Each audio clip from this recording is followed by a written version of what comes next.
உங்களுக்கு என்ன பிரச்சனை? திருமணத்துக்கு பிறகு நீங்க வேலைக்கு போனா என்ன பிரச்சனை வரும்னு நினைக்கிறீங்க? ஏன் போக கூடாதுன்னு நினைக்கிறீங்க? பாலியல் பலாத்காரம் இருக்குங்க. பாலியல் பலாத்காரம் இருக்கிறதா?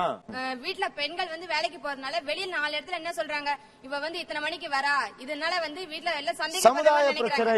ஒரு பேருந்துல போனா கூட பெண் எவ்வளவோ இடிபட்டு போய் தான் போக முடியுது. ஸ்கூல் ஸ்டூடெண்ட்ஸ்க்கு நடக்கிறது இல்லையா, காலேஜ் ஸ்டூடெண்ட்ஸ்க்கு நடக்கிறது இல்லையா?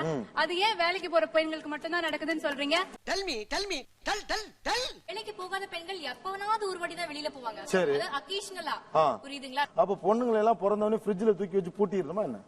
சாம்பார் அப்ப எனக்கு திரும்ப நீங்க பழைய காலத்துக்கு ரீவைண்ட் பண்ணி போயிட்டு இருக்கீங்க. 5 அறிவு உள்ள குருவியே என்ன பண்ணும் தெரியுமா? ஆண் குருவி தான் வெளியில போய் இறை தேடி கொண்டு வந்து வீட்டுக்கு கொடுக்கும். அந்த பெண் குருவி தன் குஞ்சுங்களுக்கு கொடுக்கும். அப்படியா?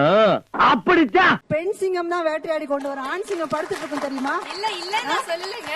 ஆணும் வேலைக்கு போகணும், ஒரு பெண்ணும் போகணும். தான் வேலைக்கு போகணுமா போக கூடாதாங்கிறது ஒரு ஆணும் தீர்மானம் பண்ணணும், ஒரு பெண்ணும் தீர்மானம் பண்ணணும்.